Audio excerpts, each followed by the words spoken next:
자, 일단 어제는 예상했던 결과가 좀 나왔습니다. 일단 이래나 저래나 오버 게임이라고 말씀드렸었는데 일단 오버가 나왔어요. 극장 똥줄 오버였었죠. 네, 6대 2로 7.5 오버 게임이 나왔었고, 토론토가 그래도 승리할 것 같다는 예상까지도 조금 그래도 가져갔던 것이 참 다행이었던 것 같습니다. 타격 지표에서는 그래도 괜찮았던 토론토였거든요. 그래서 오늘 같은 경우에도 사실 이제 커비 대 비버 승부로서 토론토 정배 받았죠. 토론토 정배 받은 경기입니다. 근데 이제 그 내용 내부적으로 갔을 때는 이게 여러분들이 다른 방식으로 또 생각을 할 수 있다라는 것을 여러분께 오늘 좀 알려드리도록 하겠습니다. 일단 기본적으로 재밌는 자료들을 많이 준비했습니다. 일단 보면은 토론토랑 시애틀의 7차전입니다. 이 7차전이라는 의미 자체가 굉장히 커요. 일단 오늘 경기 등판을 하는 선발 투수들은 당연히 후순위 월드 시리즈에서 등판으로 밀리게 될 테고, 월드 시리즈 일정이 현지 시간으로 10월 24일입니다. 그러면 오늘 경기 이 20일날 등판을 하게 되면은 이 하루 이틀 3일 4일까지 쉬고 요 25일까지는 오늘 나온 선수들이 못 나오게 된다라고 보면 되는데, 그러면은 생각보다 양 팀이 여유가 됩니다. 실제로 오늘 경기는 지금 선발 투수가 비버와 커비로 나와 있습니다만, 정작 지금 오늘 경기는 총력전이라고 생각을 하시면 됩니다. 실제로 이미 그 내용을 밝혔어요. 이제 오늘 이제 쓰게 될 선수들이 시애틀 같은 경우에는 길버트를 제외하고는 전원 등판이고요. 그 다음에 이제 토론토 같은 경우에도 오늘 경기에서 가우스먼이랑 그 다음에 슈어저까지 등판을 시킬 거로 대기를 시키겠다라고 이미 밝힌 상황입니다. 그렇기 때문에 오늘 결국 양팀 선발 투수들이 무너지게 된다면 그 비중 자체가 줄어들 수 있는 경기가 된다라는 것을 여러분들이 좀 생각을 하셔야 돼요. 특히나 불안한 쪽은 당연히 시애틀이겠죠. 시애틀이 어제 경기에서도 불펜을 쓰면서도 불펜들이 만족스러운 성적을 가져가지 못했습니다. 어제 이제 멀티이닝을 던져줬었던 브래시였나요? 바자르도 멀티인 던져서 오늘 피로도 분명히 있을 때고, 그 다음에 브래시는 어제 경기 또 털렸습니다. 볼질하면서 개판 쳤죠. 바르가스도 어제 안타 쳐맞으면서 털렸습니다. 그래서 오늘 불펜에 대한 신뢰가 시애틀이 좀 많이 없어요. 무뇨즈를 써야 되는데 무뇨즈를 쓸 수 있는 상황을 못 만들어주고 있다는 것이 너무 치명적인 거죠. 거기에다가 커비는 오늘 경기에서 이미 지난 경기에 털렸던 그 장타 홈런 개판 두들겨 쳐맞았었던 해당 경기 때문에라도 당연히 부담이 될 수밖에 없는 상황입니다. 그러면 커비가 털리면 이거 토론토 승이네 생각하시겠지만, 토론토가 과연 이 실점 이상 하는 상황에서 이 시애틀 마운드가 감독이 이거를 가만히 지켜보고만 있을 것인가, 그거를 생각해야 된다는 거죠. 그러면 누가 나올 수 있는데, 오늘 경기에서 이제 브라이언 루, 브라이스 밀러, 그 다음에 이제 무뇨즈 플러스 루이스 카스티오까지 사실상 아까 말씀드렸던 길버트만 제외하고 전원 등판을 대기하는 경기가 될 겁니다. 그러면은 오늘 사실 시애틀의 마운드는 믿음직한 모습을 보여줬었던 이 선발 자원들의 출전으로 조금 마운드가 메워질 가능성이 높아진다라는 생각을 우리가 할 수밖에 없는 상황이 된다라는 겁니다. 그러면은 지금 선발진들의 이 시애틀의 선발진들의 이번 가을 야구에서 보여줬던 성적들을 강차 봐보면은, 커비는 지금 보시다시피 7.70으로 한 경기 털렸죠. 그 외에 브라이스 밀러는 3경기 나와서 2.51, 그 다음에 루이스 카스티오는 3경기 중 2경기 선발 등판해서 3.24인데 WHIP 수준 1.32, 피안타율 1할 9푼 4리 수준밖에 안 됐었고, 8.1이닝 6피안타, 홈런 때문에 실점이 있었던 것이 아쉬웠었고, 볼넷 5개가 흠집이 좀 남았었지만 구위 자체에서는 나쁘지 않았다 판단을 하게 되거든요. 거기에 이제 브라이언 우까지 만약에 기용을 할 수가 있게 되면, 그때 당시 브라이언 우가 컨디션이 안 좋았죠. 제구 난조가 있었고, 그게 좀 올라와야 되는데, 그것까지 올라와지면은 오늘 커비 이후의 운영 자체가 꽤나 이제 불펜들보다는 이 선발 자원들의 릴레이로 좀 이어질 수도 있겠다라는 생각을 하게 되는 게 시애틀 쪽입니다. 그래서 오늘도 사실 점수를 많이 낼 수 있을까, 토론토가 많이 낼 수 있을까 한번 오히려 걱정을 하게 돼요, 저는. 그리고 이제 셰인 비버 같은 경우는 좀 그래도 기대가 되는 편이에요. 이게 왜 그러냐면 커비와 셰인 비버의 명확한 데이터 차이가 나타난다라는 부분에서인데, 지금 당장에 커비가 보여줬었던 이 지난 경기에 성적이죠. 지난 경기 토론토 상대로 보여줬던 성적을 보면요, 이 커비를 상대로 토론토 타자들의 이 휘 퍼센테이지가 30%가 거의 안 되는 수준으로 형성이 됐었습니다. 그런데 셰인 비버는 상황이 좀 다릅니다. 비버 같은 경우에는 구체적으로 제가 지금 기억이 안 나는데 잠깐 봐보면은 비버가 거의 슬라이더 휘 퍼센테이지가 58% 가까이 됐었어요. 메이저리그 정규 시즌만 통틀어도 슬라이더 58%의 휘 퍼센테이지는 리그 최상상급 선수의 기록이거든요. 그만큼 굉장히 뛰어난데 거의 그 헌터 그린이 거의 그 정도 나올 거예요. 그만큼 굉장히 뛰어난 수치란 말이죠. 실제로 지금 잠깐 봐보면은 보자. 여기 있네요. 자, 지난 경기에서 슬라이더를 보여줬던 비중 자체가 슬라이더 총 7번의 인플레이가 나와서 삼진 3개를 잡았는데 피안타 하나도 없었죠. 58.3% 휘 퍼센테이지가 나왔습니다. 그리고 포심 페스티벌도 5타수 2안타를 허용했음에도 이 XB의 수준은 좀 더 낮았었고 실제 이 포심 페스티벌에도 헛스윙 비율이 50%가 기록이 될 만큼 이 셰인 비버의 구위 자체는 분명히 나쁘지 않았다라고 생각을 하게 된다라는 겁니다. 그리고 실질적으로 타구 발사 속도가 굉장히 유의미해요. 이게 지금 체인지업이나 너클 커브는 조금 강한 타구를 허용했습니다만 주무기라고 할 수 있는 슬라이더와 포심이 80마일, 85마일을 채 넘기지 않는 선에서 형성이 됐다 보니까 장타에 대한 우려가 분명히 줄어든다라는 거죠. 그리고 저는 좀 유의미했던 게 오늘 경기에서 좀 임팩트가 컸던 게 이 칼날리의 부진입니다. 타이밍을 전혀 못 맞춰요. 오늘도 삼진만 개같이 당하고 이 병살타 치고 오늘 사실 시애틀이 분명 이길 수 있는 기회가 말루가 2번 있었습니다만 그걸 이제 칼랄리와 JP 크로포드가 말아먹었죠, 2번을. 그래서 그런 부분에서 시애틀이 좀 꼬이고 있는 건데 사실 셰인 비버도 오늘 경기 위기가 있을 수는 있음에도 저런 휘 퍼센테이지를 기록할 수 있을 정도의 구위가 상대적으로 나오게 된다면 오늘 대량 실점으로 가는 과정 자체가 없지 않을까라는 생각을 하게 돼요. 거기에다가 오늘 뭐 슈워저도 대기를 시킨다고 하고 뭐 아까 말씀드린 가우스문도 대기를 시킨다고 하면 오늘까지도 이제 호프먼이 어제 경기에서 그렇게 경기를 던지는 게 멀티이닝을 던졌다 보니 발렌드도 마찬가지고 비중 자체를 마무리 호프먼으로 국한하지 않고 선발 자원으로 끌고 가는 변화를 좀 줄 수 있지 않을까라는 생각을 더 많이 하게 된다라는 겁니다. 그래서 저는 기본적으로 오늘 경기 생각하는 거는 좀 언더 쪽으로 좀 생각한다라고 먼저 말씀을 드리게 돼요. 그리고 여기에 조금 더해지는 좀 재밌는 기록을 좀 말씀을 드려보면은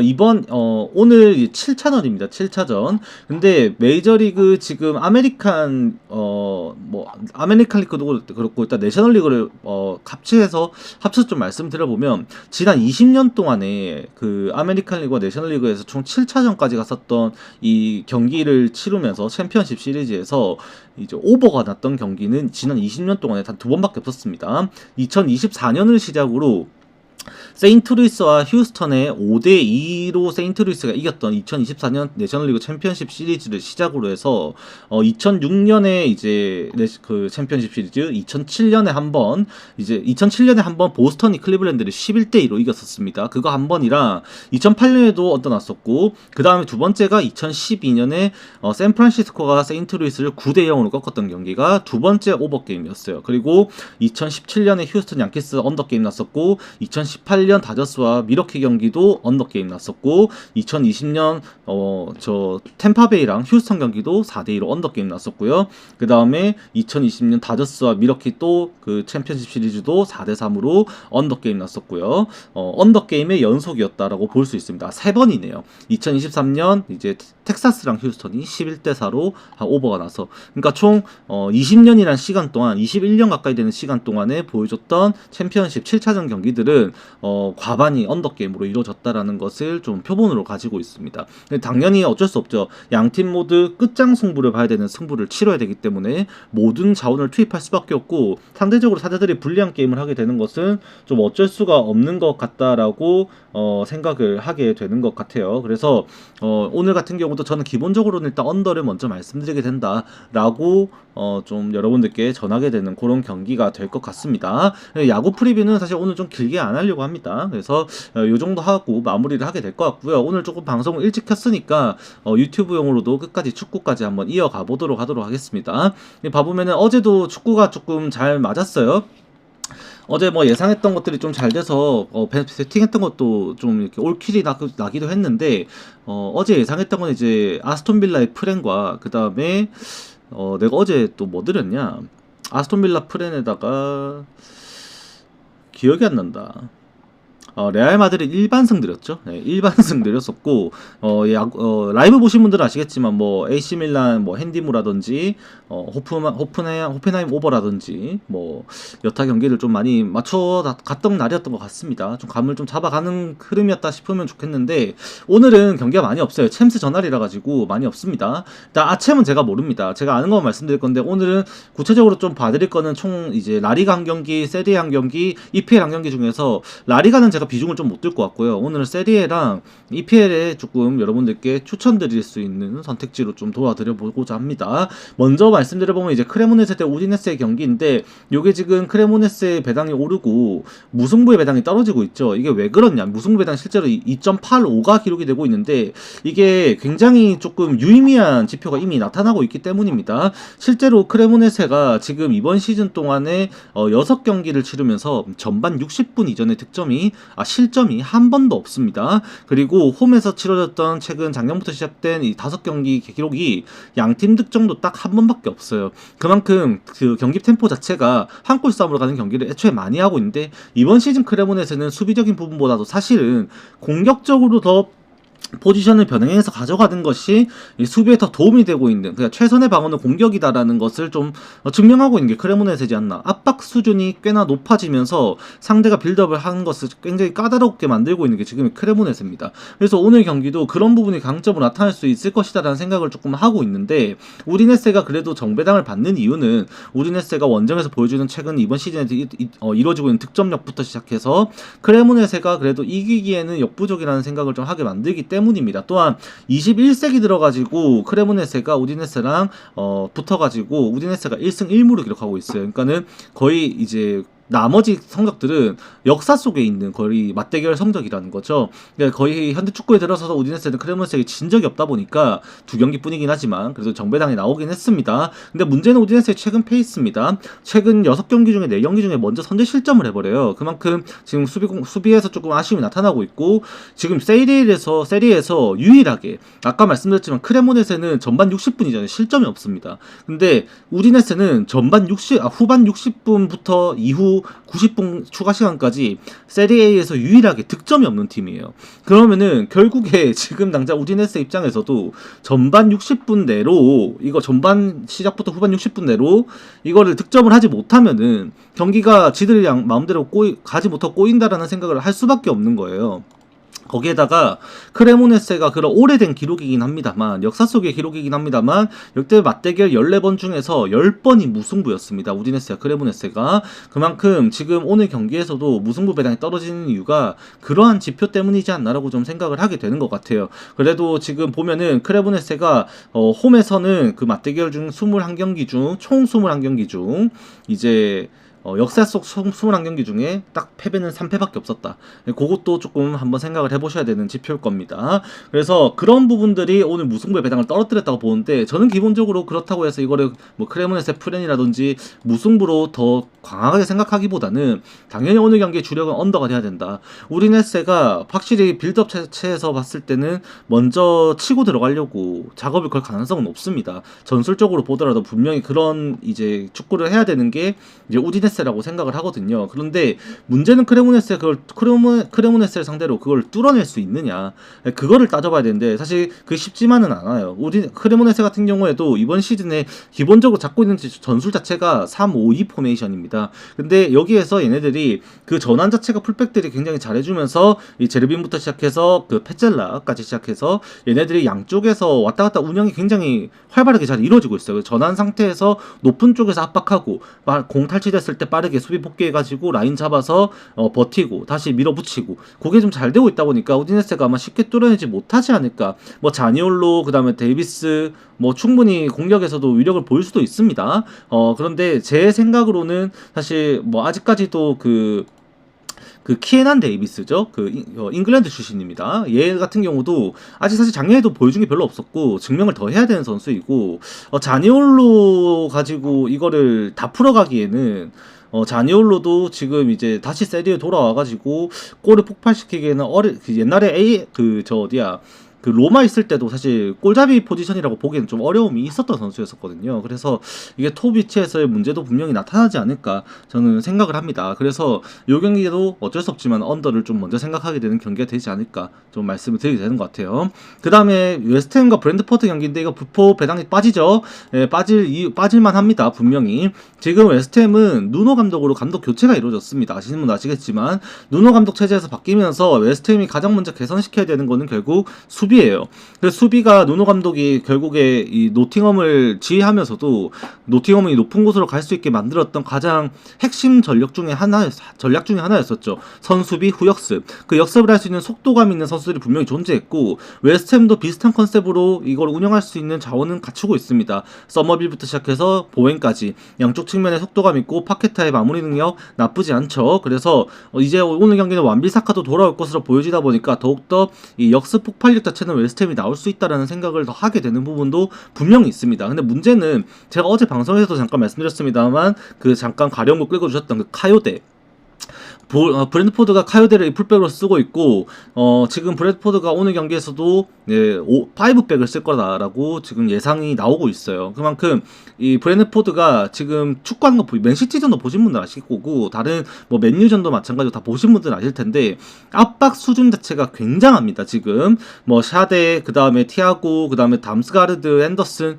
미친 수준으로 압박을 하고 있어요. 엄청납니다. 이 압박 수준을 웨스트햄이 실수 없이 다 탈압박을 해놓고 뚫어낼 수 있는지를 따져봤을 때 브랜트포드의 저는 가장 큰 강점은 사실 원정에서는 지금 아직 걱정이 되는 부분이 분명히 있습니다. 그 켈러 이 켈러가 진짜로 브랜트포드에서 주전 골키퍼를 끼기에는 사실 아까운 자원이라고 저는 생각을 하는데 분명히 강점이 있어요. 이 세이브 능력 자체만 보더라도 거기에다 수비적인 전술로 내려앉고 이제 압박해서 상대 빌더 방해하고 역습골 지금 이번 시즌 굉장하고 정말로 이제 부포를 무시할 수 없는 수준이라고 저는 생각을 하다 보니까 배당 떨어지면 납득됩니다. 이미 제가 생각하는 거는 이 경기는 부포 프렌이라고 저는 말씀을 좀 드리게 돼요. 어쩔 수 없습니다. 이 경기가 그만큼 부포는 경쟁력이 분명히 있습니다. 오늘 경기 웨스트햄이 누노 감독 체제에서 수비가 얼만큼 개선될 수 있을지는 이번 경기까지도 지켜봐야 되는 부분이고요. 당장에 전력적으로 바뀐 게 없는 상태에서 선수들의 이 작전 수행 능력 자체가 얼만큼 좋아질 것인가, 수비 개선이 얼만큼 좋아질 것인가를 따지기에는 아직까지 시기상조지 않나. 누노 감독 사실 전술 자체가 단순합니다. 굉장히 심플해요. 그래서 선수들이 수행하기 어려운 전술은 분명히 아니라 생각을 하는데 그걸 아직까지도 색깔을 입히기에는 시간이 조금 더 부족하지 않나라는 생각을 더 많이 하게 되는 부분이 저는 있는 것 같습니다. 그래서 요거 같은 경우도 사실 브랜트포드가 지금 당장에 뭐 웨스트햄을 상대로 약한 부분도 없어요. 프리미어리그 승격이 이루어지고 나서 브랜트포드가 8경기 맞붙어가지고 무려 6승을 기록했습니다. 웨스트햄을 상대로. 그리고 이 런던 스타디움 원정에서도 3승 1패로 부포가 훨씬 강했어요. 원정도. 물론 해당 때는 뭐 위사드, 임베우모드 다 해당 전력들이 있었고 지금과는 축구 컨셉이 조금 다르긴 합니다만 상대 전적에서 기죽을 것도 사실 없다라는 것도 좀 생각을 하게 돼요. 다만 이게 웨스트햄을 승으로 가기에는 확실히 조금 부족한 면이 있습니다. 저는 무승부에 조금 무게를 두게 되는데 승으로 가기 좀 부족한 이유가 뭐냐면 브랜트포드가 이번 시즌에 EPL 내에서 전체 팀들 중에 가장 슈팅 수가 적은 팀이에요. 즉 공격 자체가 원만하게 많이 이루어지지는 못한다라는 거죠. 그래서 슈팅 수가 총 55회 이루어지면서 이번 시즌 리그 전체 팀들 중에 가장 슈팅이 적다 보니까 오늘도 그 슈팅 수가 적은 것은 폭발적인 득점력으로 이어지는데 기회 자체가 좀 적을 수 있다라고 생각을 하게 됩니다. 또한 이 웨스트햄이 하필이면은 이번 시즌 기록한 8골 중에 이 7골이 후반전에 나왔습니다. 후반전에. 그래서 그 후반 득점이 결국 브랜트포드가 총 압박으로 먼저 한 점 정도 앞서 나가더라도 추격할 수 있는 기회를 만들어줄 수 있다라고도 생각을 하게 돼서 저는 이 경기가 한 1대1로 끝나지 않을까 싶은 경기이기도 해요. 무승부 가능성 꽤나 높습니다. 요것도 마찬가지지만 그래서 저는 일단은 그래도 브랜트포드가 역습 상황을 잘 활용하고 솔직히 맨시티나 맨유전 그 맨체스터 더비 상대로만 보였던 경기력 정도 그런 압박 수준만 보여주더라도 질 경기는 절대 아니라고 생각해요. 심지어 이길 수도 있다고 생각해요. 가능성은 있다고 봅니다. 그래서 요거를 무승부 생으로 도전하기보다는 프렌으로 접근하는 것이 좋지 않을까라고 말씀드려 봅니다. 그 다음에 알라베스 대 발렌시아인데 이거는 제가 오늘 장담은 못할 것 같아요. 그러니까 제가 이 두 경기만큼 확고하게 말씀드릴 수가 좀 없는 경기지 않나. 원래라면은 시즌 초만 하더라도 발렌시아가 훨씬 당연히 경쟁력이 있어야 되는데 발렌시아 지금 최근 리그 3경기 동안 승리가 없죠. 수비가 무너지면서 3경기 연속으로 2실점을 기록을 했습니다. 그만큼 발렌시아라고 하면 원래라면 장점이라고 볼 수 있는 게 견고한 수비라고 봐야 되는데 지금의 발렌시아는 수비가 그렇게 좋질 못해요. 이번 시즌 일단 이겼던 경기는 모두 다 클린시트였습니다. 빌바오를 상대로 2대0 승리, 그 다음 헤타페 상대로 3대0 승리. 아쉽게도 해당 경기가 모두 홈 경기였다는 거죠. 그래서 오늘 원정 알라베스 원정인데 알라베스도 심지어 이번 시즌 원정 홈에서 4경기 정경기 득점하고 있거든요. 즉 실점하는 발렌시아가 이걸 이길 수 있느냐를 따졌을 때 그러지는 못할 거라고 볼 수밖에 없고 알라베스 정배받는 거 지금 그만큼 납득이 될 정도로 지금 문제가 있는 게 발렌시아의 현 상황이지 않나라고 저는 보는 경기예요. 그래서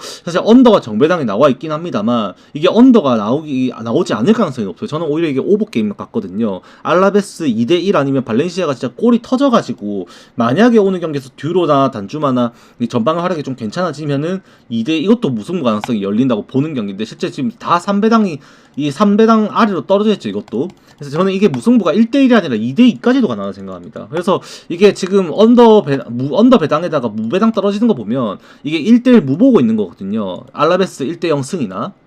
근데 저는 이게 오버 가능성이 좀 더 높지 않나 싶습니다. 일단 알라베스 득점하면은 발렌시아가 실점하는 경기에서는 우르르 무너지는 경기 양상이 분명히 나타나고 있고 그래도 골을 넣지는 못하는 선수들이 아니거든요. 그래서 저는 오히려 이게 오버에 가깝지 않나 싶은데 확실하게 제가 장담하기에는 경기력 기복이 좀 있고 A매치 끝나고 나서 지금 이게 또 메인스트림에 있는 팀들이 아니다 보니까 제가 확실하게 장담을 못할 것 같아요. 그래서 요거는 제가 그렇게 추천드리지는 못할 것 같다. 그래서 제가 오늘 좀 말씀드리고 싶은 거는 결국 이 크레모네스 언더나 이제 브랜드포드 프렌 쪽으로 여러분들 축구는 좀 생각하고 접근하시는 게 어떨까라고 좀 말씀을 드려보고 싶었습니다. 그래서 오늘 야구랑 합쳐서 이렇게 프리뷰를 좀 해봤고요.